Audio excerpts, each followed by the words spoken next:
Councilwoman Miles.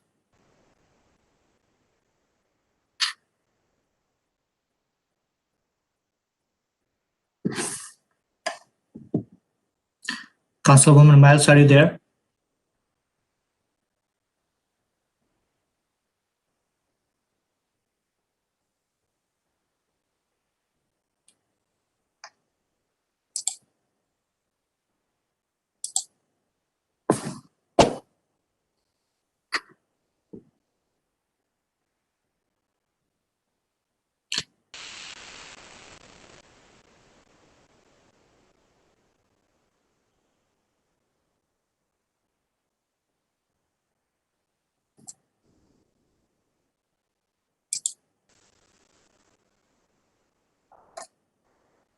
Councilwoman Miles, are you there?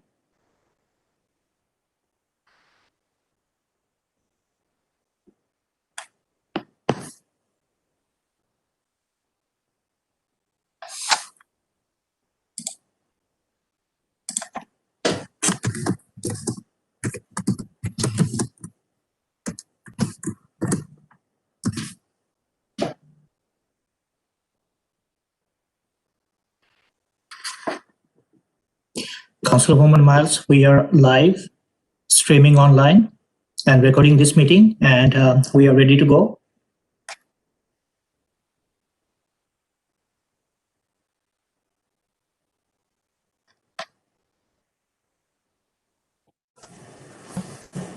Hello, Haran. Yes. The councilwoman said that it won't let her unmute. Oh, okay. She was supposed to be leading the proceeding tonight, so I'm trying to unmute her. You can. He said he's trying to. Okay, I will tell her to log back in.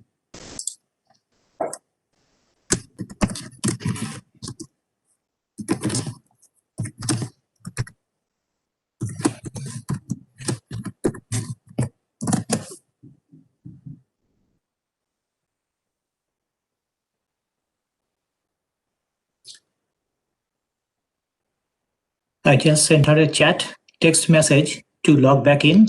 Hopefully it will work.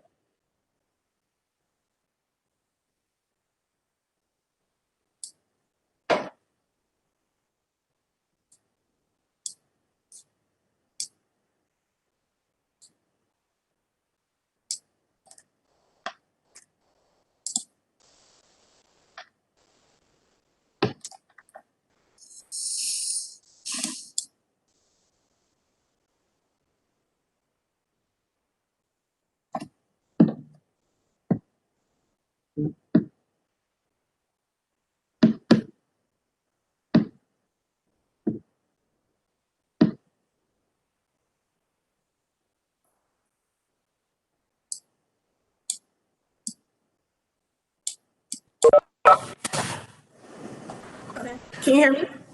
Yes, Councilwoman Okay. Miles, we are ready to go. All right. Thank you. Thank you. Welcome, everyone. I apologize for the technical difficulties, but welcome. Glad to see everyone here. I'm going to begin with the resolution to host the meetings electronically. It's a summary.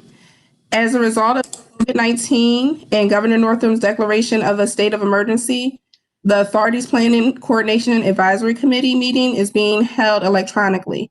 With the recent passage of the amendments to HB 29, the FOIA bill, which allows regional bodies such as the authority and their committees to conduct business meetings electronically, this evening's business meeting is being held remotely.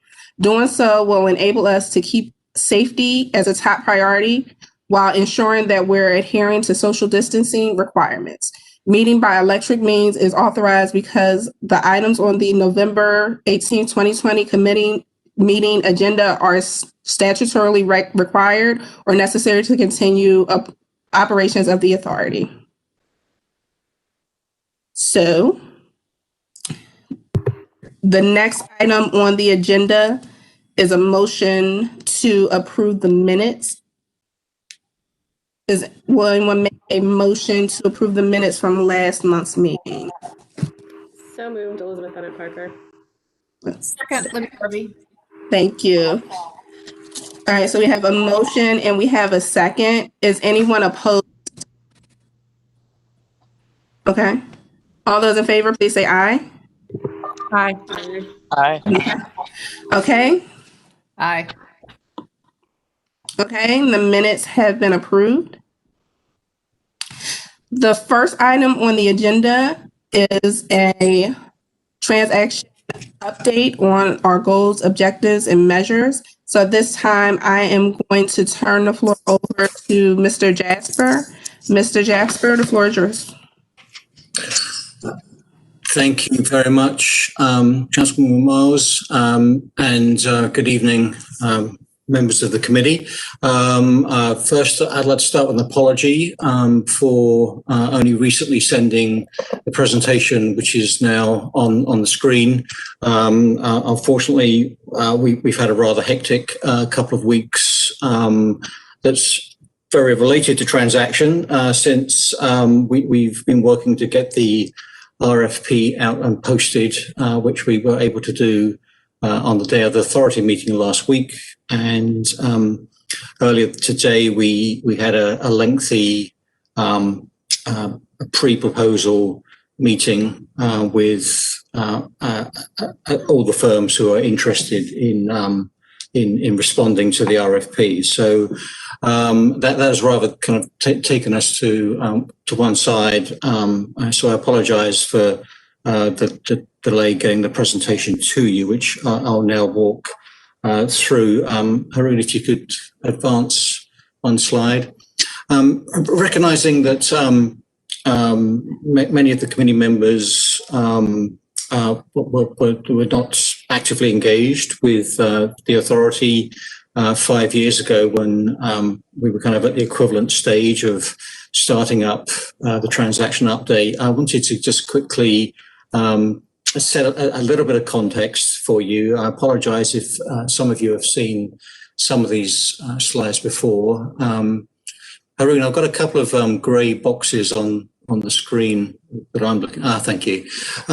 So just some of this is just going to be a quick refresher. The authority has two primary responsibilities: the long-range plan transaction, which we're talking about this evening, updated every 5 years, last adopted October 2017, and our 6-year program, which we update on a 2-year cycle. And the current, the most recent update was in July of this year.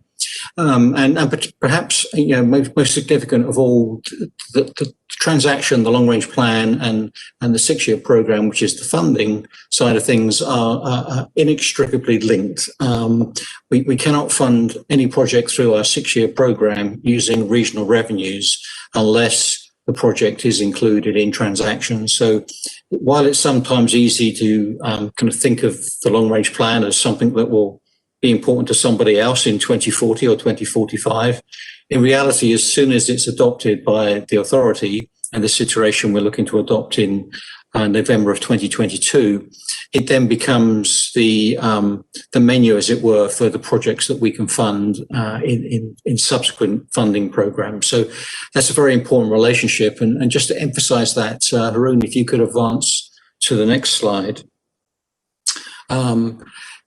This is showing the recent updates to transaction and our funding programs, and the funding amounts shown with those funding programs. And as you can see, Transaction 2040, which was the iteration that was adopted in November of 2012, before the authority actually had a revenue stream, did result in 3 funding programs: the fiscal year 14, the 15-16 program, and the fiscal year 17 program.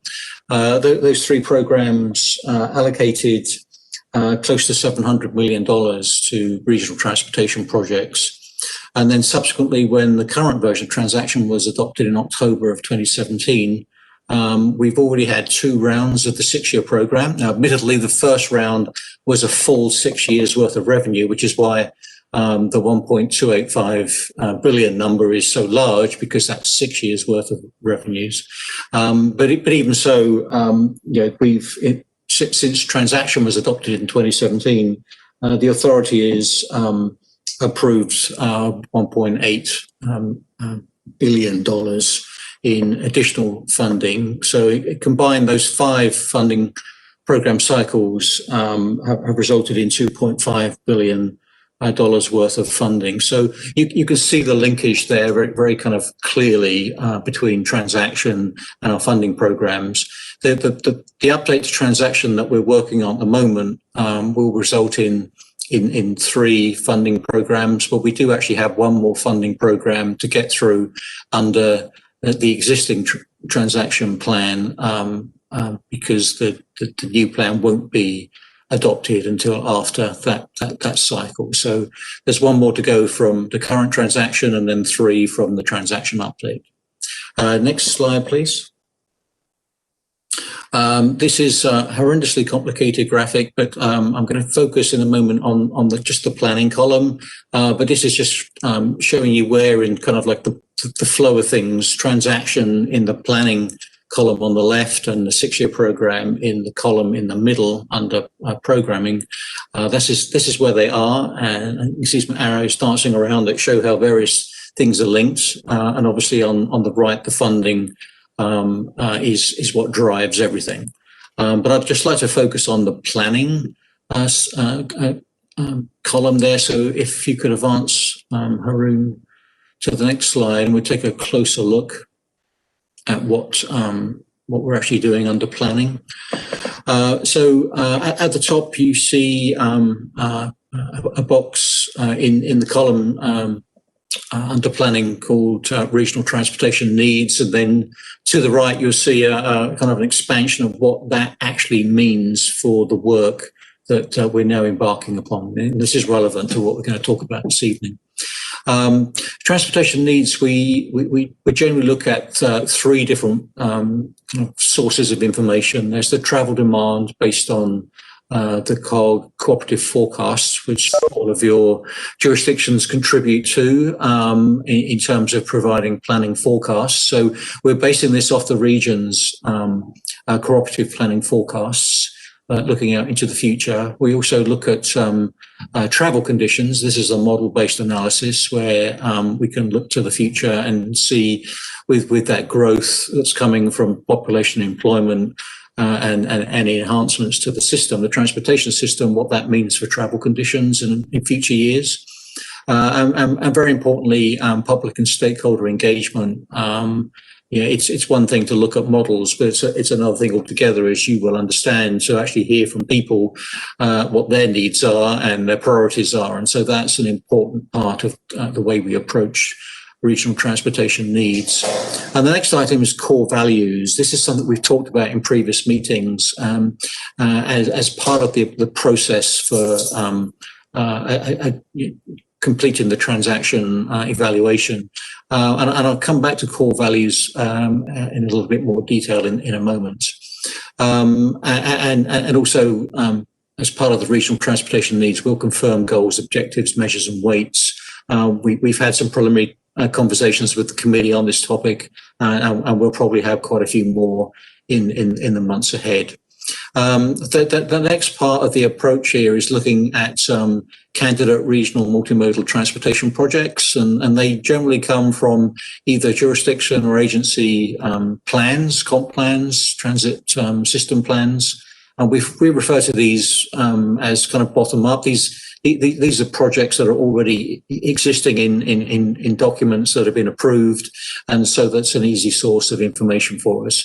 But we also look at other projects, which we call top-down, which are more driven by our analysis of the transportation system at a regional scale and how well or not we consider the projects that we have from the bottom-up approach need to be supplemented by other things, typically at a multi-jurisdiction regional scale, possibly connecting Northern Virginia with other parts of the surrounding areas.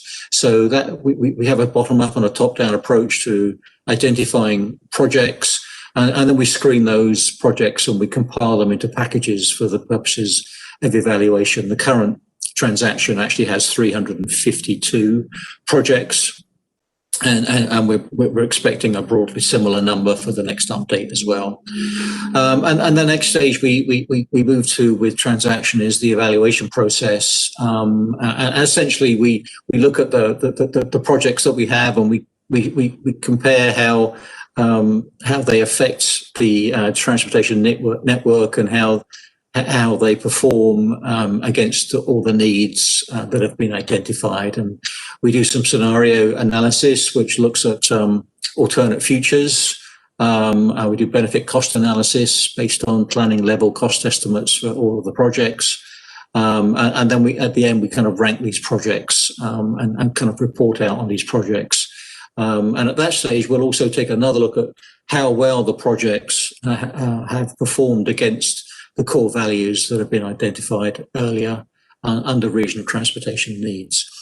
So that's kind of peeling back the onion, as it were, a little bit on just exactly what the transaction approach is. It's a highly integrated approach. And Haroon, if you could go to the next slide. It's also something where we have to adopt a phased approach. So much of what I've talked about just now is covered under phases 1 and 2 on this slide here. So phase 1 is looking at identifying needs and priorities. Phase 2 is doing the analysis, and phase 3 is reporting out. And you'll see these phases are very sequential. We can't really move on to the next phase until we've mostly completed the previous phase. So this is just another way of looking at the approach, but looking at it more from a program management perspective. And if you could go to the next slide, please, Haroon. So the transaction vision statement. At your meeting last month, you did vote unanimously to recommend the proposed vision statement shown on the top right-hand side of this slide to the authority, and subsequent to your action, another of our committees, the Planning and Programming Committee, took similar action, and later this evening we're meeting with the Technical Advisory Committee again, and we're hoping that they will take similar action, but we do plan to take the recommendations from each of those 3 committees to the authority at its December 10th meeting to formally approve this vision statement. And I've just put this side by side with the vision statement in the current version of transaction adopted in October of 2017, so you can compare them side by side. This is not new information. You've seen this before, but I don't think you've seen it kind of in a side-by-side format like this. And just to emphasize in bold in the proposed vision statement, we see the words safe, equitable, sustainable and integrated, and builds resilience. And these were major, these were either major changes to the vision statement or things that we felt would be emphasized in the work ahead. So that's where we are. I appreciate you taking that action last month. Haroon, if you can advance to the next slide. You also saw a version of this last month, which is how we actually incorporate the vision and subsequently goals and objectives and measures into the transaction analysis. This is mostly the same, but I just want to draw your attention under the core value approach, which is, if you recall, these are 2 complementary approaches, and I think we've not done the best job in explaining what we mean by the core value approach. So I just wanted to recap on this. By core values, we're really talking about things which are guiding principles and foundational factors that not only help us to analyze transaction, but underpin the whole process of how we even do transaction. And that's particularly relevant for at least one of the candidate core values, which we've identified as safety, equity, and sustainability.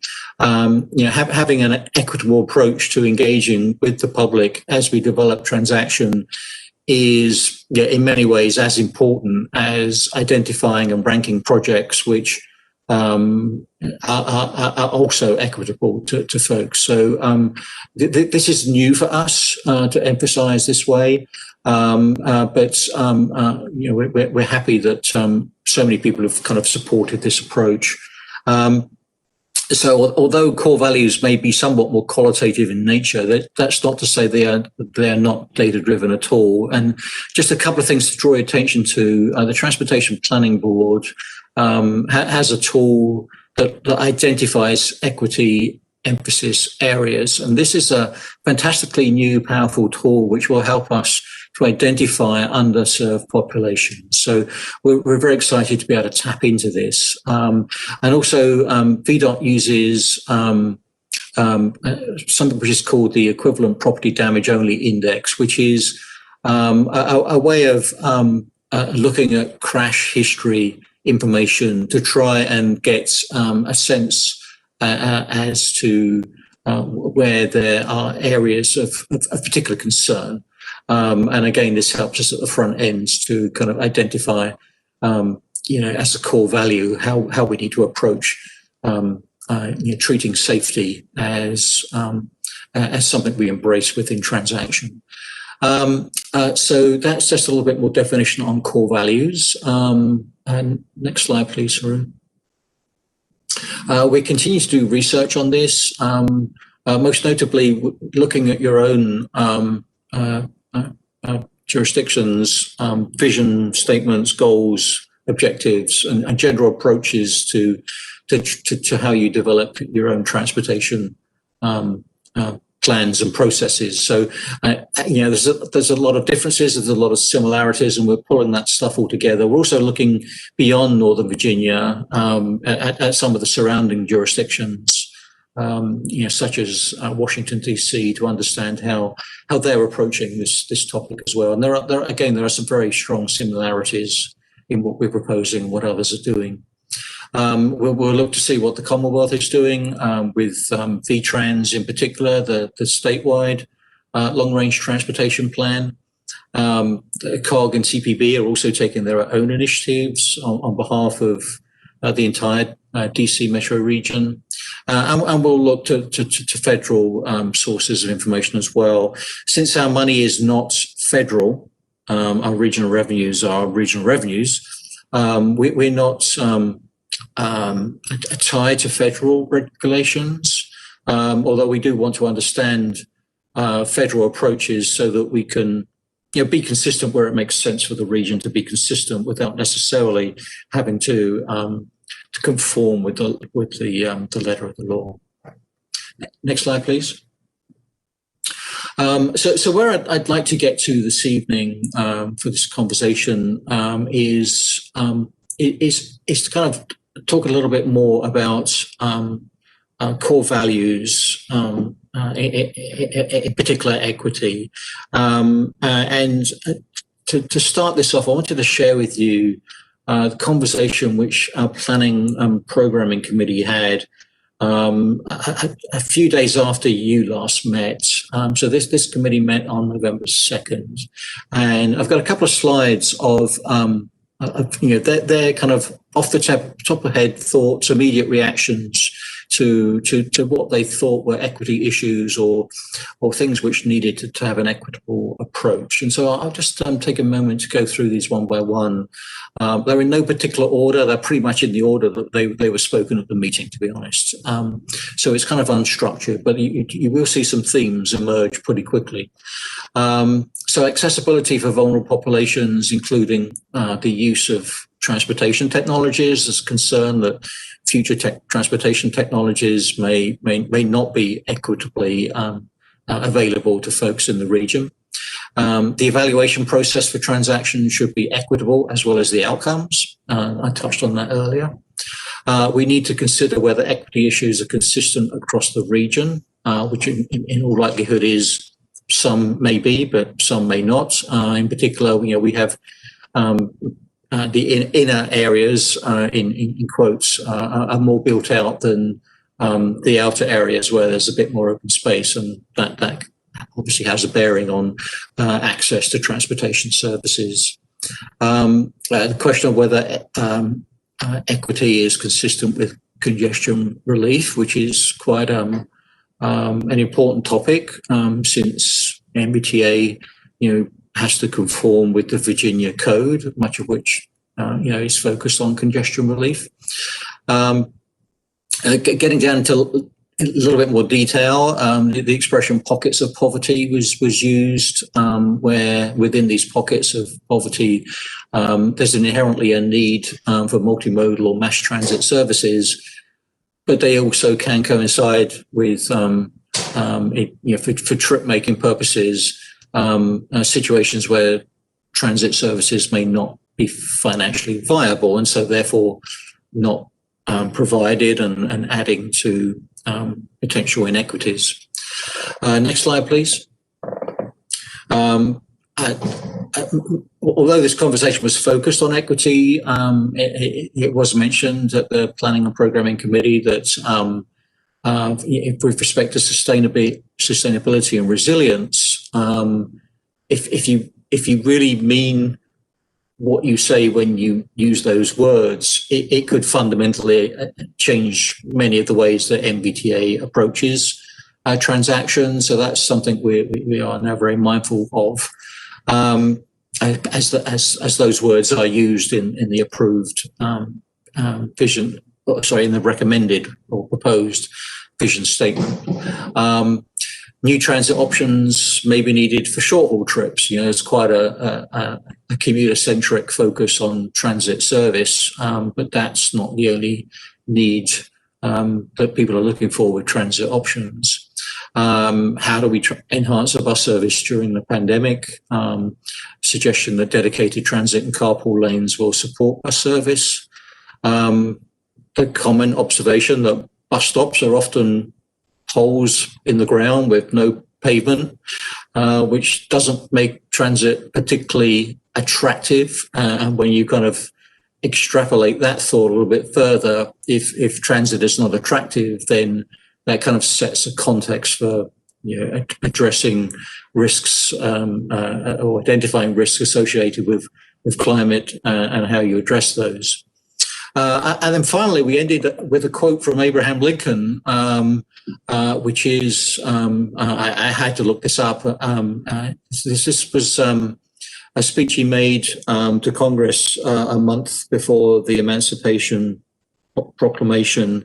And in fact, the bolden part of this is what was actually stated, and what was actually stated was a paraphrase of this. But the point here being that as our case is new, so we must think anew and act anew. And what was said at the PPC meeting was, as circumstances change, we need to the way we think about things need to change, and how we act needs to change. So it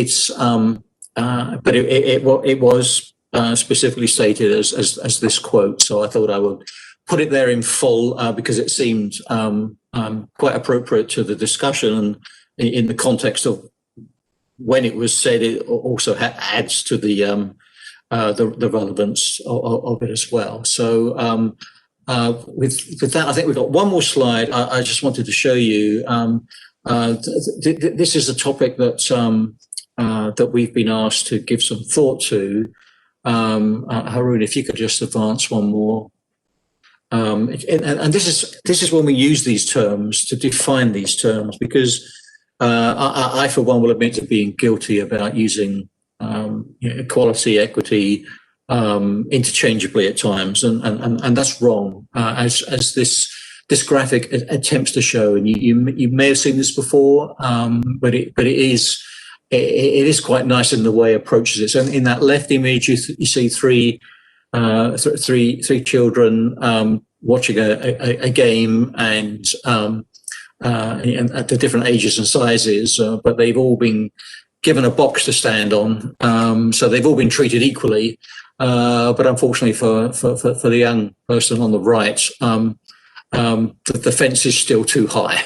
So in the middle image, you can see that the small kid has now been given the box that belonged to the big kid, and you can see their head levels are all the same, and they're all looking above the fence. So this is giving them equal access to the game, and as such, they're being treated equitably. And then in the third image, which kind of takes it one step further, the boxes have gone, the fence has been replaced with a different sort of fence, which is really making the point that the cause of the inequity has actually been addressed, and it's not just a question of having an equitable approach to an issue, but actually addressing the issue is what that third graphic is attempting to show. So we want to think harder about the way we define our terms, and graphics like this are a great way to do that. But I just want to share that with you. That's something we're still working on. But at this stage, I've talked long enough, and I'd like to kind of hand it over back to you, Chair Miles, to kind of lead the discussion about any inputs the committee members have on what we showed you from the Planning and Programming Committee, and any reactions to that, any reinforcement, anything different, will really help us as we develop our thinking over the next couple of months. Thank you. Thank you so much, Mr. Jasper. Appreciate your presentation.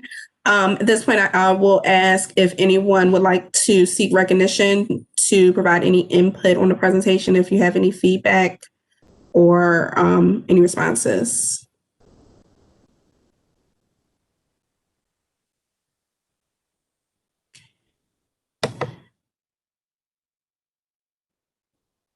Chair Garvey. Thank you. Sorry. There's probably a hand. I can't find how I'm supposed to signal you. Thank you. My reaction is this is great. I actually love particularly the slide showing the earlier vision statement, the one we've got now, which feels very 2000, and the one we've got, which is shorter, more concise, and a little more focused on sustainability and equity, and which I just love. So I like all of that. One of the things that looking at this, the slide, in fact, you've got in front of us, and just, I think we've talked about it a little bit. We probably can't get there, but if you think of paying fares as that barrier, if you took away the need to pay fares for transportation and made it a service that people could just access, that would really change how it works. In other words, it's more like a public utility, and of course, everybody can just ride transit, or some other simpler ways of paying, or some scaling how people pay. I do sometimes think we spend a lot of money and time and effort deciding how people are going to pay for transit and what to charge, and make little changes, when maybe what we really just want is lots of people riding transit. And if there's a way to make it a lot easier, that might work. So for me, our current payment system is that fence you can't see through, and thinking outside of the box might be finding a way to get rid of that down the way. And I think that's alluded to here, and I know that's a major discussion, but I'll just kind of toss it out as something that I'm interested in discussing over time. So thank you. Thank you, Chair Garvey. I'm not seeing any reactions either with any hands raised. Does anyone else have any input on the presentation? Okay. All right, seeing none. Thank you so much, Mr. Jasper. Actually, I really love this, and I tend to agree with Chair Garvey's assessment on the transit. I think that is something worth exploring. I know it's nothing that we're going to be able to iron out tonight, but maybe in future meetings, if that's something that we could talk about, that's something that I would look forward to exploring as well. So if no one else has any input on that, we'll go to our next item on the agenda, which is an NVTA update from Ms. Backman. Ms. Backman, the floor is yours. Thank you, Vice Chair Miles. I will be brief this evening in noting that the authority is in the process of discussing its draft 2021 legislative program.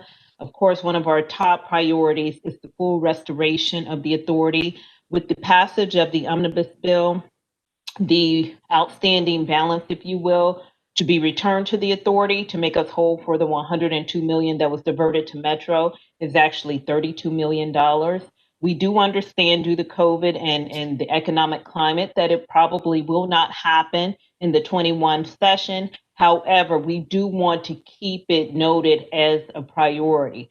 The other thing is we are in support of the FOIA bill amendment in regards to having electronic meetings long past the pandemic. I know that there's discussions with the FOIA Council and things of that nature to try to see what they would be amenable to, but we haven't seen a decrease in participation, and we're not saying that all of the meetings should be held electronically, but with some provisions, we are supporting that.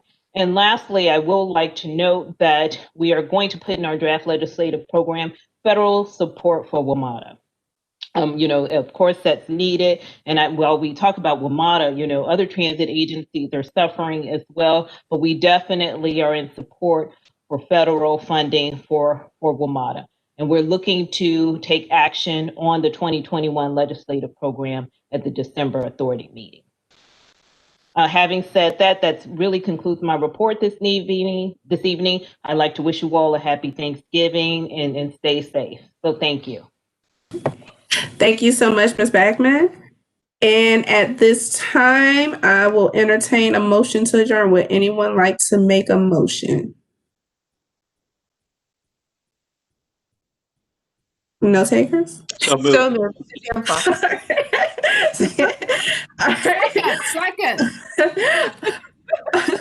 All those in favor? Aye. Any opposed? All right. And with that, we are adjourned. Thank you, everyone, for joining us. And I will see you next month. Have a very happy holiday. Everybody stay well. Thank you. Thank you.